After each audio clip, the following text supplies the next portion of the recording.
Olá, meu nome é Guilherme Valtenberg, eu sou editor sênior do Poder 360 e esse é o Poder Entrevista. O nosso entrevistado do dia é o governador de São Paulo, João Dória. Governador, muito obrigado pela presença. Obrigado, Guilherme. Obrigado a você, obrigado ao Poder 360 e a todos que nos acompanham neste momento. Governador, nos últimos anos, o ritmo de crescimento do estado de São Paulo superou a média nacional. No ano passado, por exemplo, o país caiu 4,1%, o PIB, e em São Paulo houve um ligeiro crescimento, o que destoa do resto do mundo. Ao que o senhor atribui esse desempenho do estado? Você tem razão. São Paulo teve 0,4% de crescimento positivo, o Brasil 4,1% negativo. O Brasil em recessão, e São Paulo conseguiu um índice positivo do seu crescimento econômico. E vou lhe dar uma outra boa notícia, Guilherme. Tivemos o PIB de março, revelado na reunião de secretariado desta segunda-feira pelo secretário da Fazenda, Henrique Meirelles. São Paulo teve 9% de crescimento em um mês, no mês de março. Ok, que é um número de um mês, mas é bastante significativo, considerando que nós ainda estamos na pandemia, na segunda onda da pandemia, e São Paulo vai performar mais uma vez bem no ano de 2021, como foi em 2019 e 2020. Foram 2 anos onde o desempenho de São Paulo no PIB foi 3,5 vezes mais do que o desempenho do Brasil. E a perspectiva para este ano de 2021 é ter um crescimento entre 5 a 5,5 vezes o desempenho do Brasil. Outra boa notícia, Guilherme, também na reunião de secretariado desta segunda-feira, o ex-ministro da Fazenda e secretário da Fazenda do governo do Estado de São Paulo revelou também a empregabilidade. Nos 3 primeiros meses, janeiro, fevereiro e março, foram gerados 253 mil novos empregos aqui no Estado de São Paulo. No momento em que o Brasil precisa de vacinas e empregos, é uma excepcional notícia a geração nesses 3 primeiros meses do ano de 253 mil novos empregos, liderados pelo setor de serviços, na sequência pela indústria, setor de tecnologia e comércio. E por que isso está acontecendo? Nós temos políticas públicas muito claras, muito definidas. O nosso governo é um governo liberal, pró-privado, mais privado e menos público. E nós incentivamos muito o programa de desestatização. O governo do Estado de São Paulo, Guilherme, já foi 4 vezes a leilões na Bolsa de Valores aqui de São Paulo, na B3. Irá pela 5ª vez, dia 15 de julho, para leiloar 22 aeroportos regionais.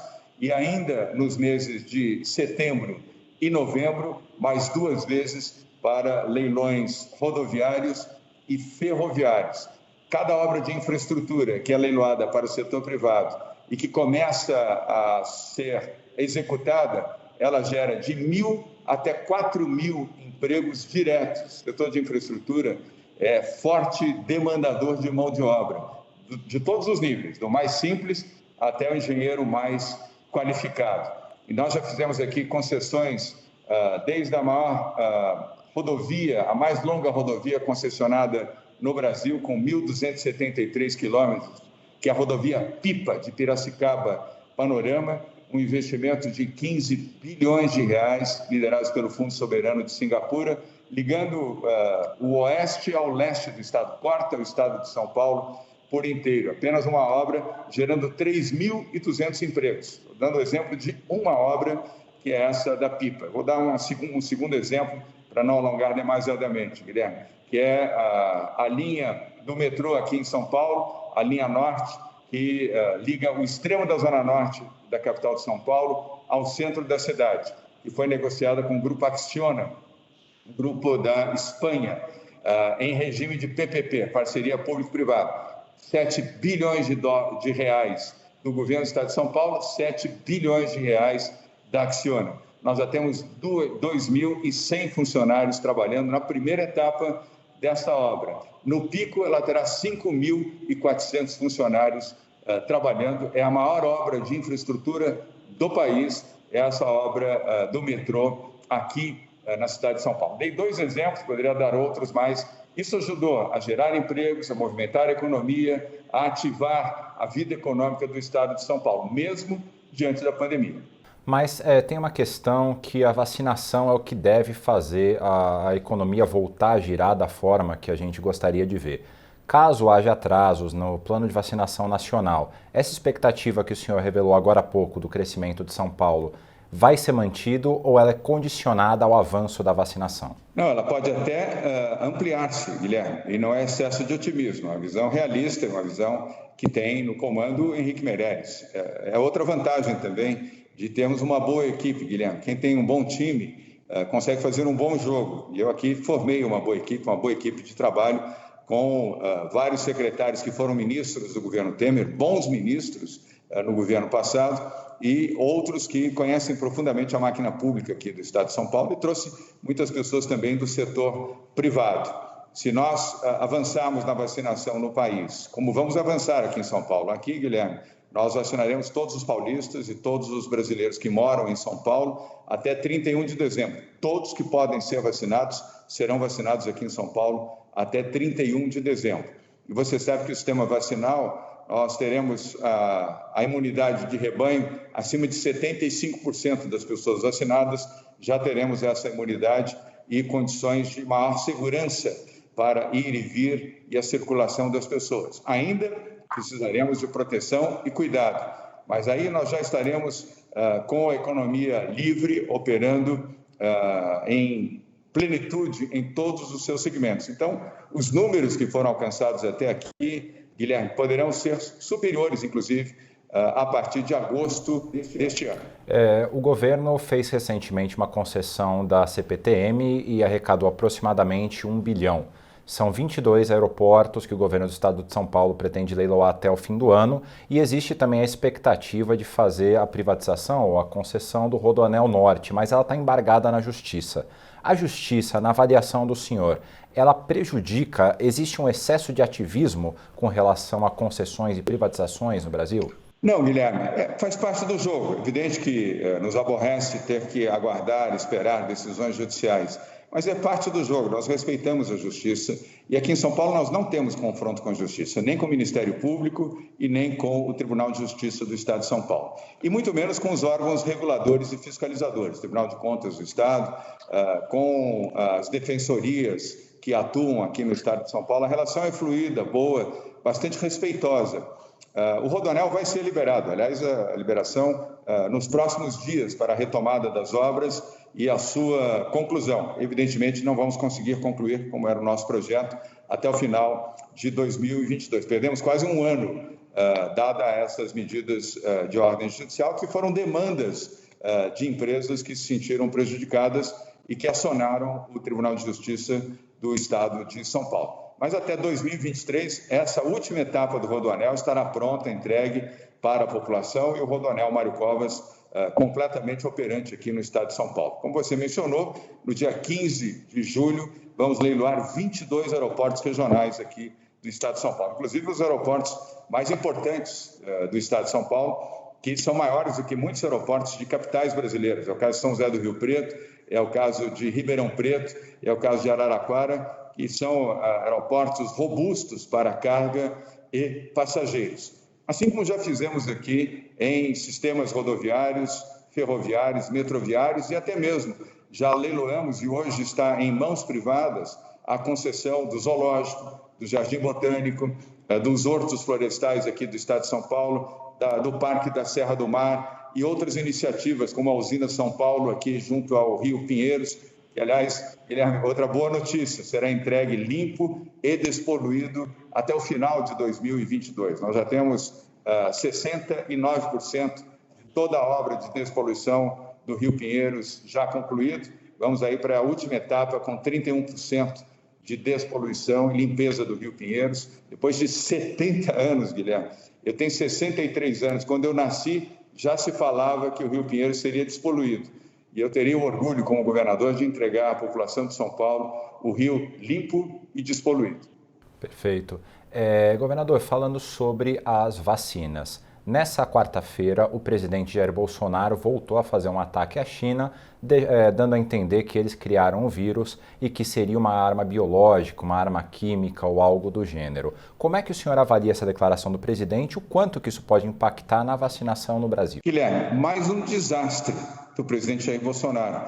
Ele já fez essa bobagem outras vezes e repetiu agora com essa frase inadequada, injusta, imprópria e absolutamente fora de contexto.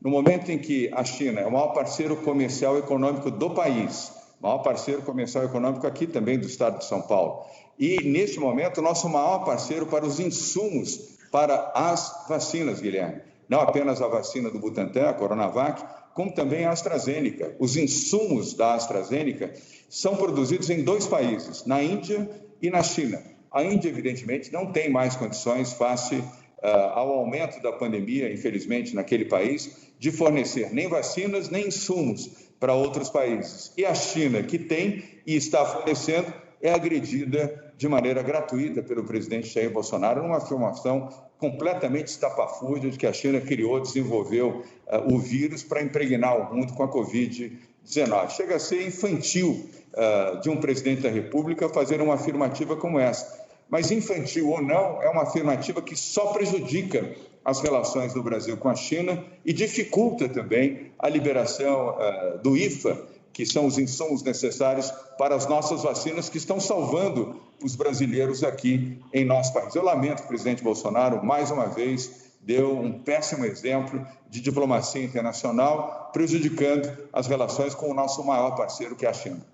Em janeiro, a última vez que a gente se falou, o senhor tinha dito que a expectativa é que entre outubro e novembro a fábrica de IFAs do Instituto Butantan fosse concluída. Existe alguma possibilidade de adiantar essas obras para tentar suprir a necessidade de IFA que a gente tem no Brasil? Não, Guilherme, de adiantar não, mas as obras estão em dia, estão no cronograma.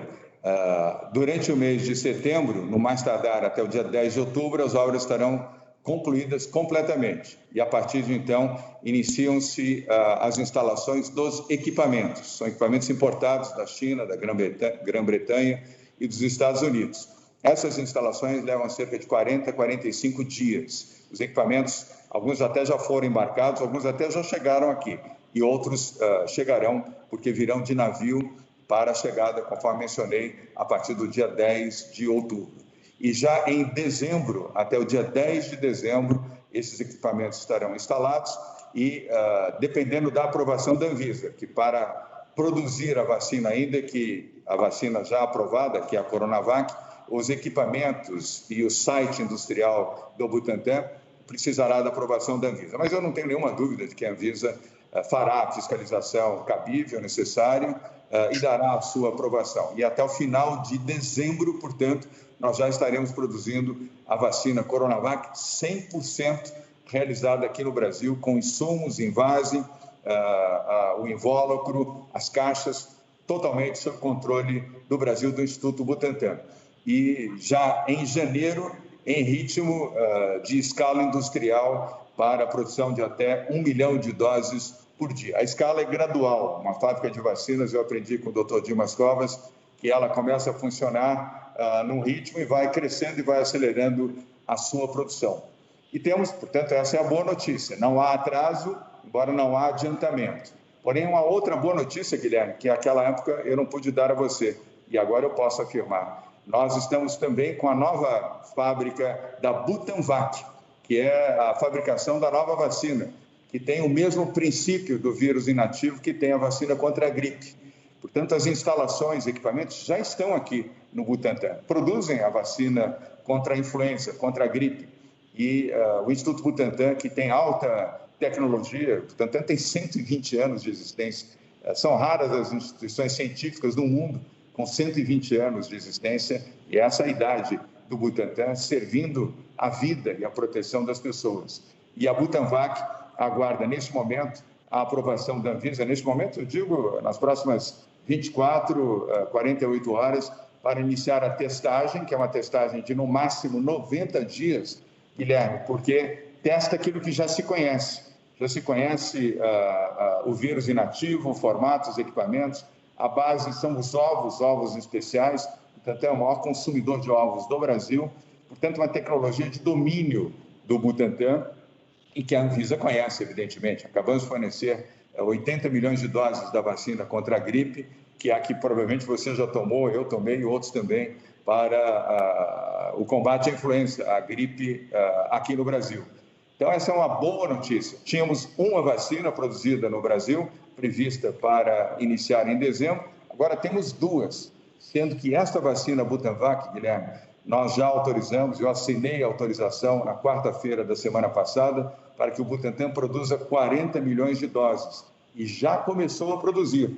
Até ontem à noite já tínhamos 2 milhões e 200 mil doses dessa vacina Butanvac produzidas, elas estão congeladas, estão no depósito de alta refrigeração do Butantan e em julho já teremos 40 milhões de doses da Butanvac. Então, logo a Anvisa faça a aprovação, no dia seguinte nós poderemos fazer a entrega desta vacina para a imunização dos brasileiros. Governador, falando sobre 2022, existe uma movimentação da centro-esquerda até a centro-direita para tentar romper a polarização entre Lula e Bolsonaro. Qual que é o papel do senhor nessa movimentação? Bom, nesse momento o meu papel é cuidar de vidas e de proteção às pessoas, Guilherme. Essa é a minha preocupação. Eu não tenho nenhuma preocupação nesse momento de ordem eleitoral ou de ordem partidária. Estou concentrado, focado na produção dessas duas vacinas para salvar o maior número possível de brasileiros e salvar a economia também do estado de São Paulo. E se São Paulo vai bem, São Paulo ajuda a economia brasileira a ir bem. Portanto, não é um tema para um debate neste momento. Reconheço que com a chegada do presidente Lula, em condições de disputar uma eleição, o cenário que tínhamos 3 meses atrás mudou. Hoje é um outro cenário. Mas a mim não traz preocupação, dado o fato, eu repito, de que neste momento, como gestor, como governador de São Paulo, me cabe priorizar a vacina, a saúde e a recuperação econômica do estado de São Paulo. Governador, nosso tempo está acabando, mas ainda temos espaço para mais uma pergunta. O senhor foi quem trouxe a maior parte das vacinas que estão sendo aplicadas no Brasil. No entanto, as pesquisas de opinião ainda não colocam o senhor com uma margem grande de aprovação de intenções de votos para 2022 para uma eventual candidatura a presidente. Ao que o senhor atribui esses números? Guilherme, atribuo ao fato de que eu não tenho essa preocupação. A minha preocupação não é com a popularidade, é com a credibilidade. Eu tenho a consciência tranquila de estar fazendo aquilo que a população precisa, resguardando vidas, protegendo vidas. Muitas vezes eu sei que isso é chato, dizer não, temos quarentena, obrigatoriedade por lei do uso de máscaras aqui em São Paulo, distanciamento social. Reconheço que nada disso é popular, são medidas impopulares quando você tem um Plano São Paulo que estabelece restrição de funcionamento de restaurantes, bares, de uma parte considerável do comércio.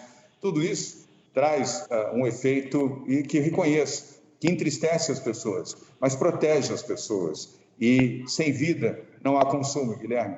Mortos não entram em shopping centers, mortos não vão a padarias, mortos não sentam para jantar nem para almoçar. Mortos estão mortos. E a nossa preocupação prioritária é salvar vidas e, na sequência, salvar a economia. E é o que faremos aqui em São Paulo. Já estamos, aliás, fazendo isso mesmo com as quarentenas e mesmo com as medidas difíceis que o Plano São Paulo tem exigido aqui em nosso estado. Então, tudo a seu tempo. Haverá um momento deste reconhecimento, mas essa, repito, Guilherme, não é a minha preocupação fundamental. A minha preocupação é ter credibilidade de estar fazendo tudo que é necessário para salvar vidas dos brasileiros de São Paulo. Governador João Dória, queria agradecer pela entrevista e queria convidar você, nosso espectador, a se inscrever na nossa página e ativar os sininhos para que vocês nunca mais percam as nossas entrevistas. Guilherme, muito obrigado. Eu sou um seguidor, eu acompanho, eu assisto, eu leio. Queria aproveitar, se você me permite, para deixar um abraço aqui ao Fernando Rodrigues, um grande jornalista e um grande gestor também. Agora já com um novo sócio capitalista, que é o Grupo Trajano, da Magalu. Isso traz credibilidade também para 360. Nenhum investidor investe naquilo que ele não acredita, naquilo que ele não confia. Portanto, foi uma grande chancela para vocês a entrada de um sócio capitalista, mantendo toda a autonomia e a independência jornalística do 360. A mesma que você pratica aqui nessa entrevista comigo, a mesma que todos os canais de comunicação do 360 têm aqui no Brasil. Portanto, muito obrigado pela oportunidade, obrigado por ter respeitado o tempo também. Isso não nos impedirá de ter uma nova entrevista muito em breve. Obrigado aos que estão nos acompanhando aqui. Fiquem bem, fiquem com Deus, fiquem protegidos. Obrigado. Tchau, Guilherme.